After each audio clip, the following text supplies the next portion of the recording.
Hi, I'm Dr. Susan Ruggiero, and I'm assistant professor of voice at William Carey University. And I taught on the faculty at Blue Lake for 12 years on the voice faculty, and I've sung in the opera. And I'm Courtney Piercey, Dr. Courtney Piercey, and I am on faculty at Ferris State University, where I am musical director of their fall musical productions, and I have a private studio, and I teach elementary music. I've been at Blue Lake for, I believe, the past 6 summers now. So we would like to just share a few tips that we think would help you have a successful practice session. It can be sometimes, I think, overwhelming when you're going into your practice session, especially as a singer, just knowing where to start and what to work on. Yeah, that was one thing that was never fun about practicing for me. It was like trying to figure out, where to start. What do I do? What does practice actually look like? Do I just go into a room and just kind of let it go? Do I let it, just let her rip? Or do I have to have structure to it? I think the answer is kind of both. You have to have structure because without structure, right, it doesn't go anywhere. You don't have any goals. So you have to have those goals, right, Susie? Absolutely. And so we put together a few things that we thought would just kind of give you that structure, just things to keep in mind. And these are really brief. All of these could sort of be their own session, and we could talk a lot more about these. But one of the first things is just finding some repertoire that's appropriate for you. So that might be a choir piece or a solo piece or even an aria or musical theater piece, something that's appropriate for your level. And be realistic about what your choices are. Don't think that you have to be, in a very specific thing just because it's the right thing to do. You have to find something that's right for your voice and work with your teachers to find something that's right for your voice. Because what's good for one voice might not be good for another voice too. Absolutely. The next tip we have is just making sure that you're in a good physical and mental place to practice. And, every day is going to be different. Some days we're more tired and less motivated, but if you can be well rested, hydrated, maybe open up the body with some stretches, find a location that you feel comfortable singing in and experimenting with. The last thing you want is to sort of feel self-conscious about your practice. Absolutely, absolutely. And another thing about having the proper place, having the proper physical and mental well-being going on, is having a schedule. I'll practice kind of at the same time every day because if you do that, number one, you are going to be more likely to stick with it because you're like, oh, okay, it's such and such a time of day. That's the time when I normally practice. And obviously, we have to be flexible with things like that because life happens. This whole last 3 months have been life happening. So we have to be flexible, but we can still get that practice in. So setting up a set time during your day where you're like, okay, I'm going to devote that time to me, to myself, to my practice. Yes. And then we'd say the next thing is just make sure you're warmed up. You don't want to necessarily jump right into your repertoire. Just like the other muscles in your body, you want to make sure they're warm before you really work them out. So just some easy things, some of the things that I love to do to warm up are lip trills. And you may be familiar with them. All you have to do is buzz your lips. And you can do scales, you can just do whatever slides. This gets the air moving and the breath moving. What are some of the exercises you like, Courtney? So lip trills, lip trills are one of my favorites. And the lip trill on crack is sort of the tongue is the tongue trill. So I like to add the tongue into it where it addresses some tongue tension issues. So remember when you were a kid and you used to make fun of somebody and you go and you just kind of do a raspberry like that. So what I like to do is actually sing on that. So you can actually sing with the tongue going. So it takes the air that the lip trill does and the relaxation of the lip that the lip trill does, but it also addresses some things that happen with our tongue when we sing too. And it's kind of fun. But you do have to have, if you're singing with another person in the room or with your teacher, you know, shield yourself from spitting on that. But it's fun. But that lends itself to a really nice flow of air. It also lends itself to a really easy stretch of the musculature as well. So yeah, that's one of my favorites. And I also like V's. Those are also wonderful. Yeah, I love your tongue thing. I'm going to steal that. Oh, do it. Do it. We found it by accident. I was working with my teacher and she's like, you need to relax the tongue. Just do this. And it happened. And I was like, wow. She said, well, I've never used that before and I'm going to use that all the time now. And it's like, me too. So I've used it for the past 25 years. Yeah, that's great. Because you know what? Tongue tension is one of the big issues that singers have. We just, all of us, you know, at all levels, tongue, jaw tension, just, you know, Yep. keep all this free, not working this part of the body, but working the bigger Right muscles here. down below and having your space open. But that's kind of Absolutely. for another discussion, all this vocal technique stuff. Right. We could have an hour discussion on that and just totally geek out. Exactly. Um, there are other great warm-ups, and you might use some from choir, some scales and arpeggios, but basically anything you do to just get the voice moving. The next thing is whatever you're trying to learn, especially if you're learning it from scratch, is break it down. You can start working on the rhythm, figure out your rhythm, write it in, conduct it, just sort of break it down that way. Solfege your notes to figure out the notes of your song and sort of break them into chunks and sort of work on those until you learn them. Taking a listen to your song just to get a sense of how it goes are all ways to sort of jump into a new song.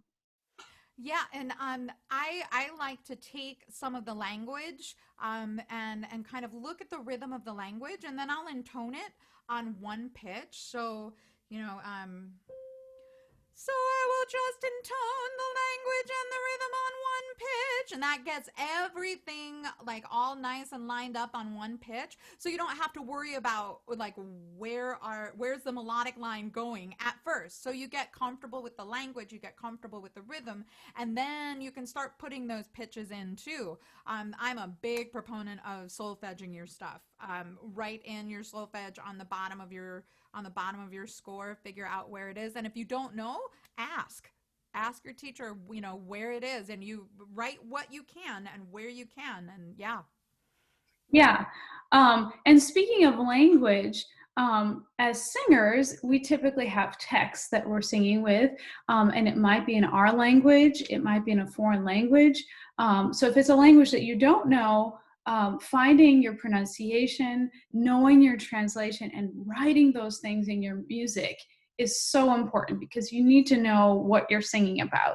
And even in English, practicing that text separately, just sort of absorbing that poetry, so it's very meaningful to you, not just on the rhythm of the music and sort of sing-songy, but really having a deep connection with that text will help you eventually express your music better. Absolutely, absolutely. And looking at the language and using international phonetic alphabet if you know it, or you know what we call transliterating it. So you transliterate it into English syllables that you are more familiar with to be able to have the flow of the language too. But knowing what you're singing about, especially if it's in a foreign language, is super super important. And with any singing comes acting, right? So we need to act what we're singing. So if you have a running story of what is going on in the piece, be it a word for word translation, a poetic translation, or a singable translation, or just a translation in your own language to get the gist of what you're singing about, then you'll be able to much more effectively express the piece, and your practice will be more fun because you're emoting as you're practicing it too. Absolutely. Yeah. And then, there's some final touches when you're preparing your pieces. You're wanting to make artistic choices, kind of what Courtney was talking about, being able to emote and express and exploring different styles. And then also memorization. Often as singers, we need to memorize our things because that's typically how we perform, and working on those in little goals, writing things out, making it manageable, but lots of repetition and lots of practice in front of other people for that memorization. And I think that's a big important thing that Susie just touched on too.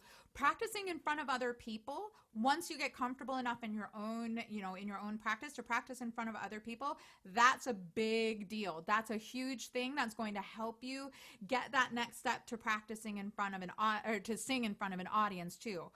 Because when you're practicing in front of your family, you're practicing in front of some of the most supportive people that you will have. So practicing in front of other people is very important. So what is your favorite way to learn how to memorize a song? Mine, I learned the song I memorize backwards. I learn it forwards, but I memorize the end first and add on from the end. I love that because often we start working at the beginning and we're really good at the introduction and the beginning, and then we get halfway through the song or the end, it's like, ooh, that's the tricky part. Right. I personally, and I haven't talked about this yet, but there's so many ways to practice without like singing and using your voice, and because there's only so long we can use this instrument before it starts to get tired.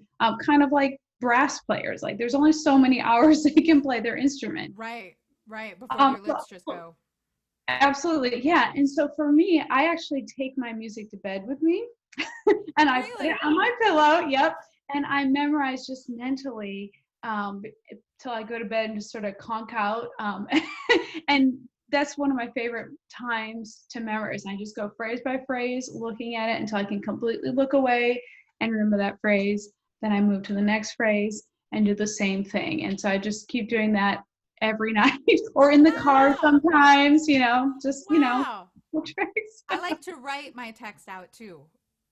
So yeah, that's a great technique. Yeah, but I've never thought about kind of using it as a way to relax too. Because as you're going to sleep, I'm going to steal that. Because as you're going to sleep, you're really relaxed, and your brain is really kind of ready to just absorb whatever's coming at it without So, yeah, and you have nothing else to do for the day, nothing else to worry about. You can just I like your total focus. So works for me. You can try it. And a lot of these tips, some of them may work for you and some of them may not. So, just choose what you like and, get rid of the rest. We have a few just final tips, sort of general tips for practice. And one of them is just create specific goals and intentions for your practice. Also just realistic goals, so you don't get frustrated. Sometimes writing them out, but really just going into your session saying, I really hope to accomplish this, rather than sort of just generically going to practice, you're more likely to accomplish something. Absolutely. And even if your practice is something like, okay, so today I am going to learn notes and rhythm for pages 1, 2, and 3. I only have 10 minutes, 15 minutes to practice today, but my intention is going to be learning the notes for pages 1, 2, and 3. Or if you're later on in the learning process, I'm going to sing pages 1, 2, and 3 from memory at this point. So yeah, having bite-sized goals is really, really important, because then you can check off that to-do list. I don't know about you. I'm a to-do list kind of person. I have lists everywhere of things that I need to do, and I love checking off that to-do list. So you can make it fun too by having the little to-do list. Yeah. And sometimes those bite-sized practices are the most effective because, oh gosh, I only have 10 minutes to practice. Let's make the most of it, rather than sort of meandering for 2 hours. Right. And if you do a practice for 10 minutes a day for 7 days during the week, you've got an hour and 10 minutes worth of practice done. Yep. Or you do 10 minutes one part of the day, 10 minutes one other part of the day, 10 minutes another part of the day. You've got a half hour practicing done in one day in 10-minute little chunks. So there are ways to creatively fit practice into your own schedules too. Yep. So, yeah. Yeah. And I have just two more little tips before we end here. Knowing when to stop is important too, especially as a singer. If you feel fatigued, hoarse, something hurts, just stop. Take a break, come back to it later or the next day. That's just very important as a singer, or even as an ensemble singer. Some of us are in many ensembles and singing many hours a day when we're in sort of normal life, not pandemic life. Right. And just knowing when to preserve that voice and take care of that instrument is so important. Um, Absolutely. Absolutely. And if you're feeling like your voice is up like this at the end of a practice session, that's your larynx telling you something that it's lifted. So warm down at the end of a lesson. If you're feeling a little pushed up, which under most circumstances we don't want that to happen, but it does happen to the best of us. And you warm down to get that larynx to come back into position, because it just gets a little pushed up and the whole column can get pushed up. So warming down at the end of a session helps as well. Absolutely. And my final tip is we all get stuck in our practice sometimes, and we all kind of hit that plateau. It's totally normal.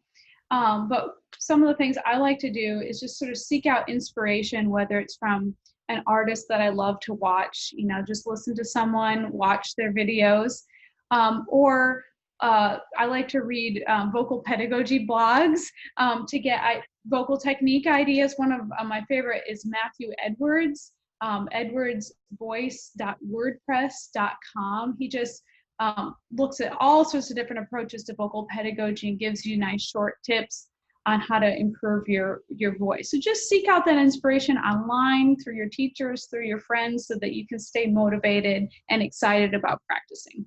And I think that if you can acknowledge that, yeah, some days aren't so great with practicing, but you can get through it and you can, move through those not so great days, and those not so great days are totally normal. I think that the next day's practice will be even more productive than the day before, because a lot of times our growth comes through those tough practice times.